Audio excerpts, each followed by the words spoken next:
Olá, eu sou o James Francisco. E eu sou Vanessa Morrone. Nós estamos aqui na terceira temporada do nosso podcast Sala de Enfermagem, uma produção do Corém São Paulo para você. Todos os episódios estarão disponíveis nas nossas plataformas digitais. Sigam a gente e curtam também as nossas páginas. E as portas do nosso Sala de Enfermagem estão abertas para você.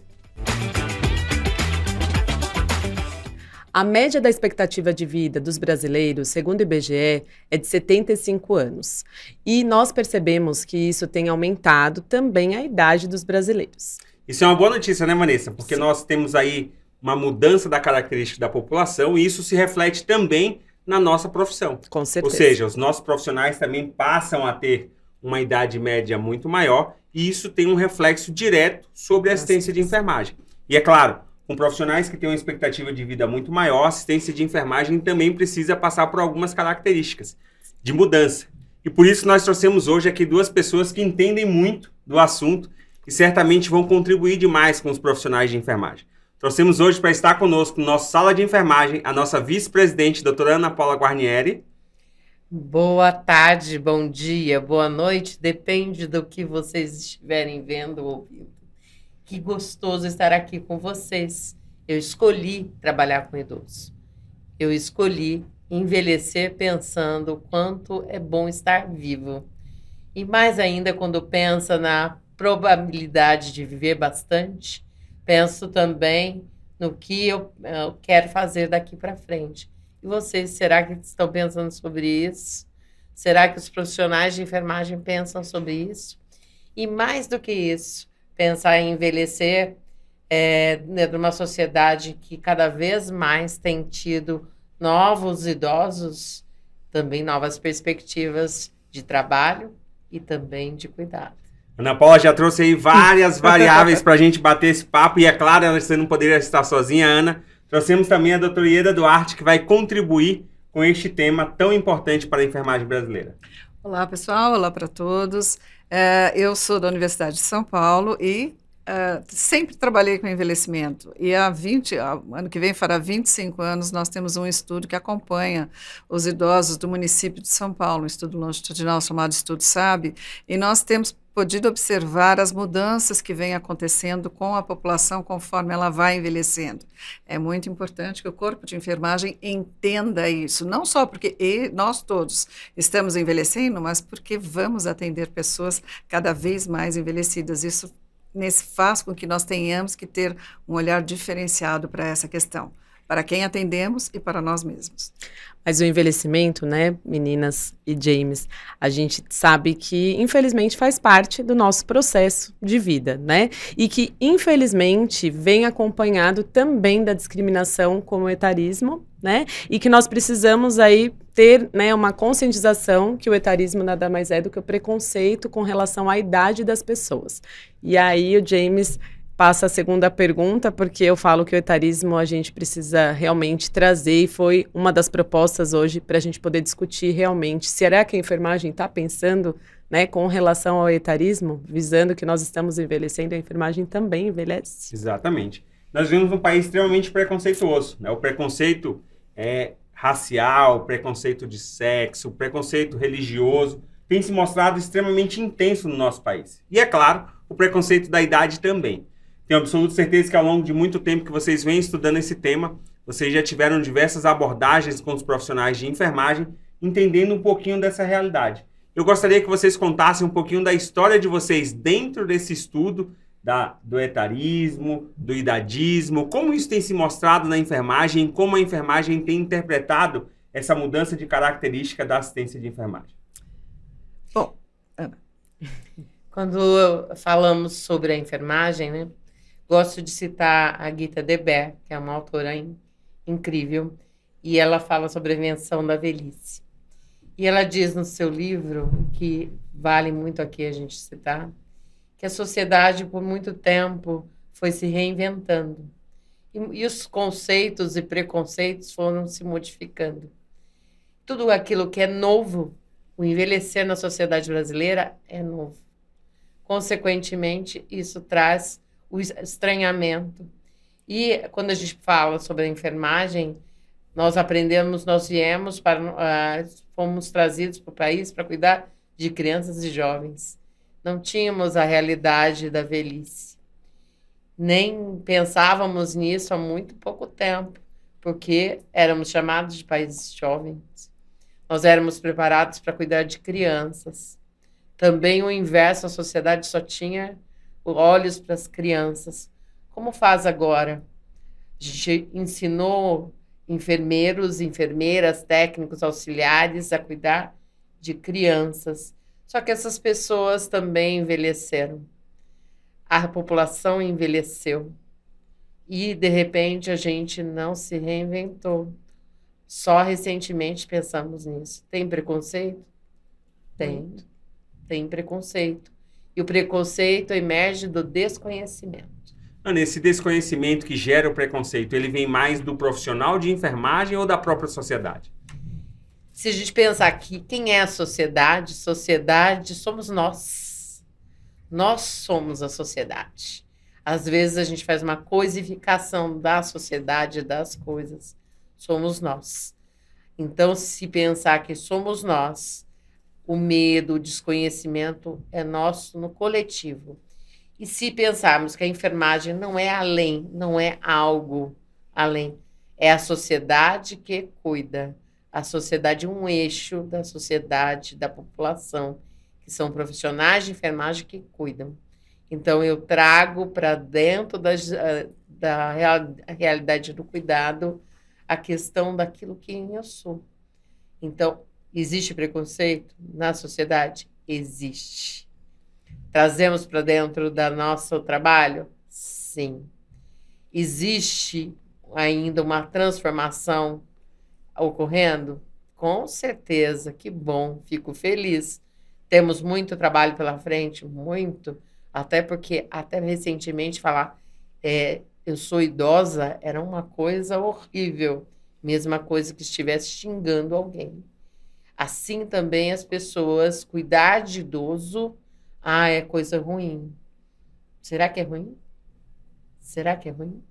Será que o idoso é um ser humano que, dentro do seu desenvolvimento, fez estar numa fase mais avançada da vida, viveu um pouco mais do que você? Consequentemente, é ruim? Ninguém me disse como é do outro lado ainda. Então, eu acredito que ainda vale a pena, que é bom viver. Então, é bom viver, é bom envelhecer. E o cuidado depende muito da forma que a gente se coloca, né? Acho que isso é fundamental pontuar. A questão do preconceito, tem como transformar? Tem, se a gente pensar nessa lógica que não é só de um lado. É pela questão da sociedade, transformação da sociedade, dos contextos, né, professor? E a professora Ieda, que vem da faculdade, que vem da academia, que lida com alunos no dia a dia, como é que acontece isso desde o processo de formação, professora? Acho que assim, talvez nós precisemos, inicialmente, normalizar a velhice. A velhice não é algo que eu tenha que ter medo, que eu tenha que me afastar. Quem não vai envelhecer? Essa é a pergunta básica. Quem não envelhece? Quem morre jovem? Uhum. Quem quer morrer jovem? Com Deus para ir até 120, viu? Quem quer morrer jovem? Ninguém. Mas a gente entende o não morrer jovem como algo que eu quero, como uma coisa que eu almejo, mas não quero envelhecer. Por quê? Porque a gente não normalizou a velhice. A gente colocou a velhice como alguma coisa ruim, associada a adjetivos negativos, como doença, incapacidade, algo que pode ser descartado, etc. E isso nos foi ensinado durante a vida. Algumas pessoas que estudam a questão do idadismo, né, do preconceito contra a idade, dizem que as pessoas aprendem a ter preconceito contra a velhice aos 6 anos de idade. Uau. Você aprende isso quando é criança. E é fácil perceber. Se você resgatar as histórias infantis, nas histórias infantis, o velho é mau, o velho é a bruxa, o velho come criancinha, coloca na O gaiola e velho come do saco. criancinha. É o ve- É a pessoa feia. Isso. É a pessoa feia. A bruxa sempre é feia e velha. Quando ela é a madrasta, ela é bonita. Não é isso? Yes. Ela é mais jovem, ela é bonita. Mas Uhum. quando ela é a bruxa, ela sempre mais estereotipam envelhecida. a imagem para uma coisa de velhice. E isso vai gradativamente incutindo na cabeça das crianças e da sociedade em geral que envelhecer é uma coisa ruim. Aí envelhecemos. Nós envelhecemos. Eu sou velha. Né? E aí a gente fala, como a Ana bem falou, se você fala idoso, a pessoa ofende. E se você fala velha? Você Pior fala, tá ainda. velha, hein? Nossa. Você vai, nunca mais vai O olhar homem pra até mim. que ainda vai, né? Porque cai os cabelos. Olha, eu Isso, aprendi uma isso. coisa com a Ana Paula, que foi minha professora em gerontologia, que velho é sapato, é roupa, né? Então, mas E é aí a porque gente precisa entender a característica. Então, essa é uma linha que a gente trabalhou bastante tempo. Mas a gente tem que normalizar isso. Não é Sim, ruim não é falar, ruim. eu tô velha mesmo. Não é verdade. No padrão brasileiro, eu tenho 62 anos, eu sou idosa, eu sou uma pessoa idosa. Então, eu sou velha. Eu posso falar o que eu quiser, mas eu Sim. sou velha, dentro dos padrões colocados dentro Na da sociedade sociedade. brasileira. Exatamente. Isso é ruim? Depende. Tá? Do ponto de Depende da vista. maneira como nós construímos. Agora, Funcionamento. respondendo ao que o James falou, como é que a gente tem trabalhado isso com os nossos alunos? Isso tem sido uma questão bastante difícil. Alguns anos atrás, eu fiz um trabalho com uma docente da Unicamp, muito amiga, sobre como nós ensinamos o cuidado do idoso nos cursos de graduação em enfermagem. Então, você vai de A a Z. Você tem unidades que ensinam, tem uma disciplina específica para isso, com uma carga horária decente, e tem outras que têm uma aula. Uma aula de 1 hora, de Saúde 2 do idoso horas. está dentro da saúde do Da adulto. adulto. Né? Ou EAD, Isso, né? Que Ou daí- EAD. Isso, É. ou EAD, o que é assim, você não tem nem o tempo Superficial. de discussão. De E contato. como a gente estava conversando um pouquinho antes de nós começarmos aqui, onde você leva os alunos para fazer estágio? Nas instituições de longa permanência, onde quem reside lá são as pessoas idosas, na maioria das vezes são as pessoas idosas em piores condições de Sim. saúde, principalmente de saúde cognitiva. Então, se esse jovem não teve a experiência de idoso conviver saudável, com né? pessoas saudáveis, pessoas idosas mais saudáveis, Uhum. ou mais positivas em relação à vida, o que é que ele vai aprender? Que velhice é ruim. Então, eu vou indiretamente, quando a gente organiza os currículos dessa forma, indiretamente, eu estou reforçando o idadismo, o etarismo, o ageísmo, como quisermos chamar, Uhum. o preconceito contra a idade. Exatamente. Uma das coisas que a gente pensa, né, e também o Corém São Paulo fez esse levantamento, é que no estado de São Paulo a média de idade da enfermagem está em torno de 42 anos, né? E pensando nessas características, e aí eu passo a pergunta para vocês, como que vocês veem o etarismo como uma principal característica, assim, de preconceito para a enfermagem?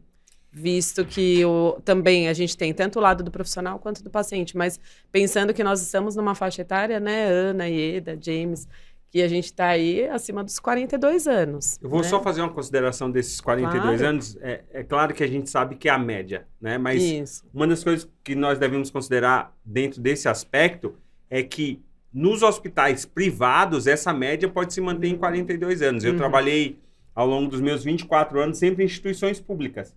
E nas instituições públicas, a gente sempre encontra uma faixa etária muito maior do que a dos hospitais Sim. privados, né? Até porque isso é uma das características que leva ao processo seletivo dos profissionais. Então, como a gente percebe isso também na assistência de enfermagem? Como essa diferenciação se aplica dentro do processo de cuidar? Eu acho que uma coisa interessante quando fala de idade, né? Idade não deve ser limite para nada, desde que você mesmo se perceba com a idade que tem. Um grande desafio que hoje nós temos é as pessoas entenderem seus próprios potenciais. E é muito comum as pessoas perguntarem: mas eu sou muito velha para começar na carreira de enfermagem. Nunca é velho, nunca é tempo, depende do jeito que você entende. Depende de como você se coloca. Existem várias possibilidades. Então, aos 42 anos, pode ser que seja a melhor fase da sua vida. Pode ser a fase que você se reinventou. Pode ser a fase que você descobriu que tinha um talento formidável para cuidar. E daí, quando a gente pensa em empregabilidade, será que o mercado exclui essas pessoas? Exatamente. Se você escolher no lugar errado para você, ele vai te excluir. Então, o planejamento da sua vida, do seu potencial, dos seus propósitos, tem que estar alinhado também com a fase de vida, no seu desenvolvimento humano. Você me lembrou Vivian Zogaib agora. É. Precisamos mudar, planejar a rota de voo, né? Sempre a nossa carreira precisa ser Com replanejada. Com certeza. Então, quando a gente pensa sobre a enfermagem, sobre esta questão do desenvolvimento, sobre estar na enfermagem, tem dois lados. Tem o envelhecer na enfermagem. A gente não pode esquecer de falar sobre isso. O envelhecer na enfermagem, muitas vezes a gente se esquece, se abandona numa única rota. Até o avião não tem uma rota única. Ele chega, ele decola e, novamente, ele vai a um novo destino. Então, qual é o novo destino que você vai projetar ao fim de uma rota que você projetou, né? Então, isso é importante. E também é pensar do outro lado, a questão das pessoas envelhecendo. Você não aprendeu, muitas vezes, a cuidar de idosos, como a doutora Ieda estava dizendo. Como que você vai atender a demanda com qualidade, com segurança, com aquilo que você se dispôs a fazer para o outro? Porque cuidar não é caridade. Você está dando o tempo, não, você está prestando um serviço porque você quis. E você está garantindo um direito que ele tem. Exatamente. Né? O cuidado também é um direito das pessoas ao envelhecer, o bom cuidado. O cuidado decente, o cuidado adequado, ele é muito importante. Eu posso dar um exemplo de um... Eu ouvi hoje, eu recebi um vídeo do Divaldo Franco, acho que talvez vocês conheçam, uma pessoa bastante conhecida no meio espírita, e ele tem 96 anos. Sim. Então, ele estava falando nesse vídeo que ele está bastante doente, etc. e tal, e estava fazendo os exames, assim, então, discutindo a questão da relação profissional de saúde com ele, uma pessoa que está bastante idosa nessa questão de saúde. E daí ele disse que ouviu do profissional que eu atendi assim, mas Divaldo, você tem 96 anos, o que você espera? A resposta eu achei fantástica. Os 97, os 98, Claro. Os 99, quem sabe os 100. Opa! Isso é, assim, eu achei, da maneira como ele fala, ele é uma pessoa bastante espirituosa, fica bastante gostoso de se ouvir. Sim. Mas eu convivo com isso diariamente no hospital. Quando os idosos bem longevos chegam no pronto-socorro, rapidamente as pessoas, profissionais em geral, já acham que não tem muito o que fazer, eu vou pensar se eu vou internar. A conduta sempre será expectante. Exatamente. Assim, a gente viveu isso na pandemia. Quem que é o interno, o É a idoso ou o seleção. mais jovem? Eu faço isso é basicamente um retrato muito cruel do etarismo. Muito. Muito Total. cruel, exato. Todos merecem ser cuidados. Exatamente. Eu tenha 20, 30, 50, 80, 100 anos. E a gente precisa discutir isso com a equipe de enfermagem, com os profissionais de saúde em geral, porque às vezes a decisão não Não está é só com a sua. enfermagem, está com a equipe como um todo, mas a enfermagem também tem que se posicionar que todos merecem ser cuidados. Essa é uma questão muito importante. É interessante quando diz isso, né? Porque as escolhas, né? A escolha de quem cuidar. Quando você está ali na frente, na escolha, o outro lado, pode ser que daqui a um tempo seja você, se você tiver o prazer de continuar vivendo. Exatamente. Consequentemente, será que você gostaria de ser escolhido para não ser atendido? Exatamente. Como será que você gostaria de ser chamado? Quer ver uma coisa? A Vanessa vai ir Eu já até sei. chamar de vozinho, Vozinho, vozinha, Florzinha. florzinha.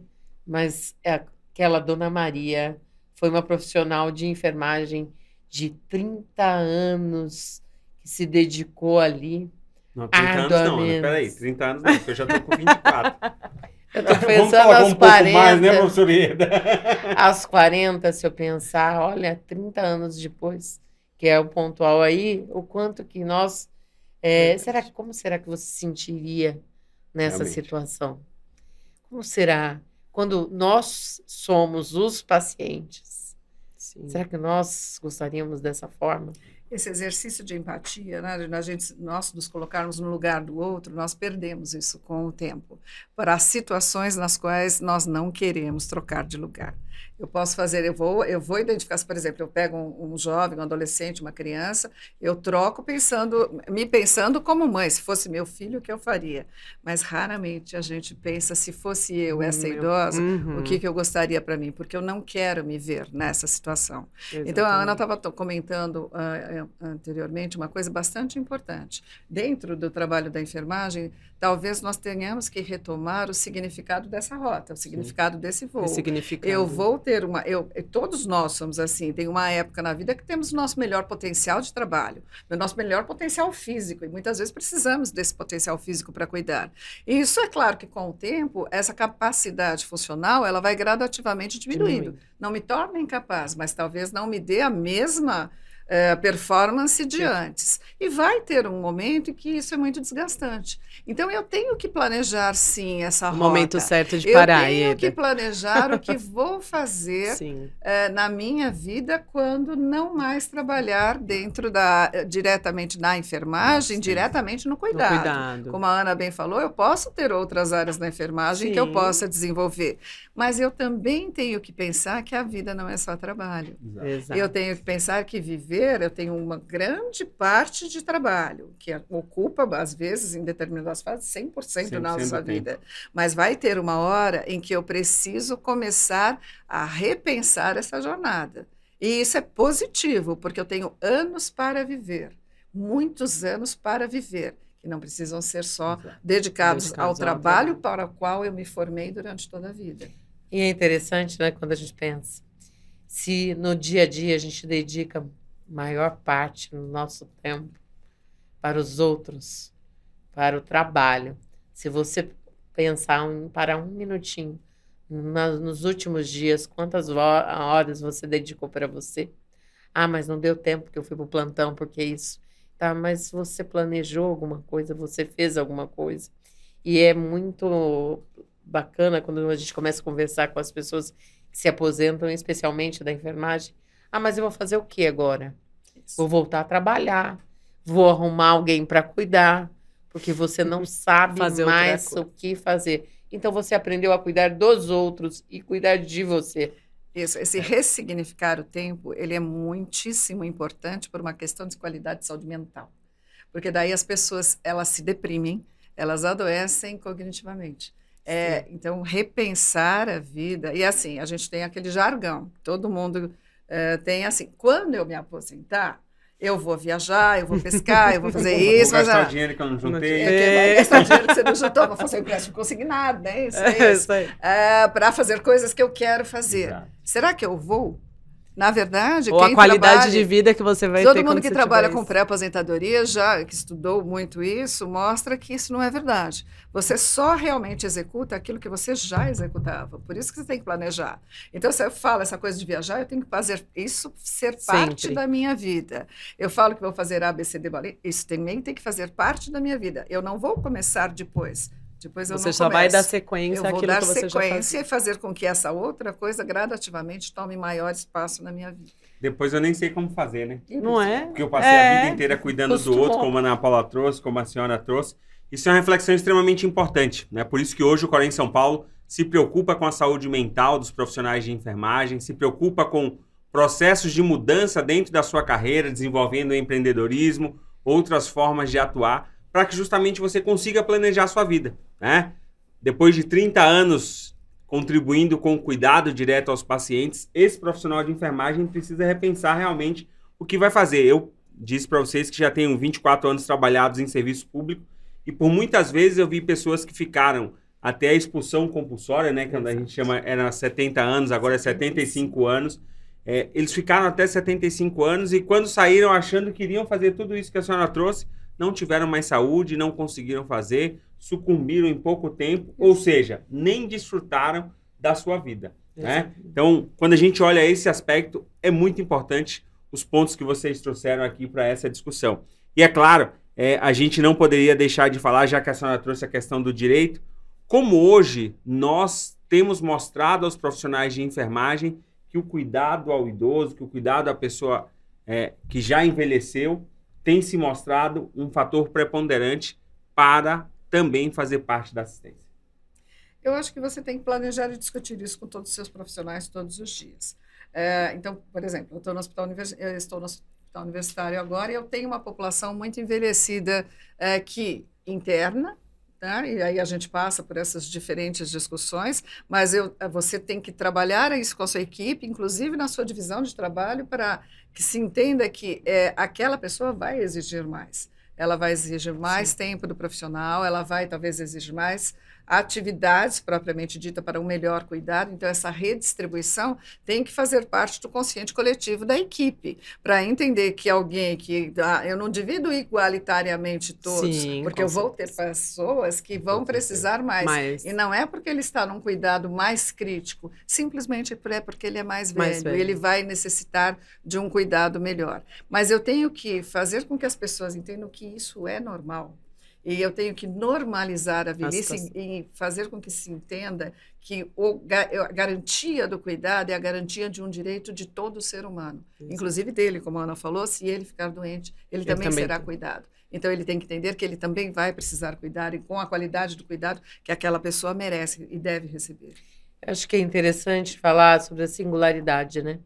O quanto que a normalização vai além disso, quando a gente pensa na singularidade. A não massificação, seja dos dois lados. Quando a gente pensa em não massificação, nós não trabalhamos, nós não somos iguais. Nem gêmeos idênticos são iguais. Consequentemente, a gente tem um hábito de querer cuidar tudo igual. Então, idades diferentes, cuidados diferentes. Idoso é idoso, adulto é adulto, criança é criança. Então, uma das coisas essa reflexão que a professora Ieda está dizendo, né, sobre falar do assunto sempre, trazer, perpassa também pela questão da gente tratar e olhar de forma diferente também no cuidado dentro das instituições, dentro dessa relação da organização do trabalho. Eu acho que envolve muito mais uma cultura organizacional de trabalho voltado para a singularidade do ser humano. Ana, e só puxando um gancho assim com relação a essa questão também do etarismo, você acha que existe uma prevalência, né, e passo também para a Ieda, com relação ao preconceito relacionado à raça, gênero, cor, dentro da enfermagem? Quando a gente fala sobre preconceito, de novo, vou retomar os preconceitos que nós temos na nossa sociedade, que são notórios, é dito. Né? Nós temos um racismo estrutural, não sou eu dizendo, tem vários teóricos mostrando, as pesquisas mostram, existe uma questão misógina na nossa sociedade, também é real. Então, por que não isso não está dentro da nossa realidade do dia a dia? De novo, é importante. Existe isso? Existe. Em todos os lugares? Não. Depende do que se aceita como o que é possível se ver como normal ou não normal, né? Então, é muito comum, acho que na enfermagem, se a gente pensar em população de trabalho mesmo, entre o nível médio, né? Os técnicos auxiliares, é muito comum auxiliares técnicos negros. Sim. Né? Então, será que existe preconceito? Será que existem mulheres negras, trabalhadoras, que movem e cuidam de muitas pessoas nesse estado? O nosso censo de 2015, publicado pelo Conselho Federal de Enfermagem, né, o nosso Enfermagem em Números, foi a pesquisa realizada pelo Conselho Federal de Enfermagem, mostrou justamente isso, né, que a grande parte da população dos profissionais de enfermagem são mulheres negras, né, periféricas e que estão nessa assistência de enfermagem. Então, realmente, essa realidade que você traz, ela é pujante desde muito tempo. Falamos de 2015, quando foi feita a pesquisa, né? Certamente, se fizéssemos hoje essa releitura, e o Conselho Federal de Enfermagem tem discutido fazer uma releitura do perfil sociodemográfico da enfermagem brasileira para entender um pouquinho mais quais foram as mudanças que aconteceram aí quase nessa uma década depois da primeira pesquisa. Olha, esse papo tá delicioso. Tá mesmo. Certamente passaríamos aqui mais um bom tempo, né? Discutindo essa temática, porque ela é necessária, ela faz a diferença. Lembrando para você que a doutora Ana Paula Guarnieri é uma defensora e através dessa sua luta diária, ela trouxe para o Corém São Paulo o nosso projeto Primeiro Emprego, que antes era voltado para profissionais que tinham saído 1 a 2 anos do seu processo formativo e estavam em busca do seu primeiro emprego. Hoje, o primeiro emprego evolui, tem aí já o estudo do Corém São Paulo, estudando os profissionais com 40 a mais, né, ajudando nesse processo de encontrar a sua oportunidade de emprego. Então, é o Conselho Regional de Enfermagem desenvolvendo um papel social frente aos nossos profissionais e a toda a sociedade, buscando aí sim novas formas de trabalho. Queridas, gostaria muito de agradecer a vocês, doutora Ana Paula Guarnieri, doutora Ieda, e as considerações finais de vocês para chegarmos ao final deste podcast. Que incrível poder discutir tal assunto. Tudo aquilo que é falado se torna visto, lembrado. Então, dizer que envelhecimento é importante e que a enfermagem faz a diferença, isso me faz muito feliz e reafirma que a gente pode mudar uma realidade de uma sociedade, porque nós estamos em todos os lugares, até onde as pessoas nem imaginam. Com certeza.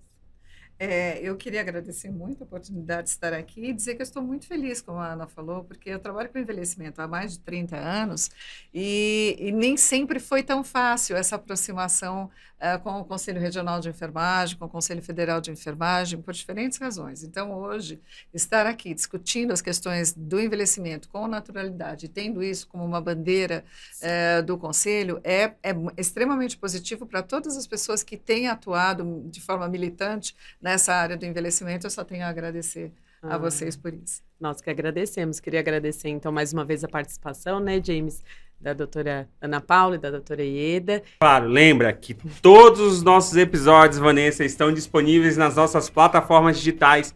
Por isso você pode entrar lá, curtir não só este episódio, mas todos os demais episódios da primeira e da segunda temporada que já estão disponíveis para vocês. E é claro, não se esqueçam de se inscrever nas nossas redes sociais, ativar o sininho para receber todas as notificações que forem publicadas pelo Corém São Paulo. E é claro, eu muito obrigado a vocês. O nosso Sala de Enfermagem está de portas abertas sempre para você.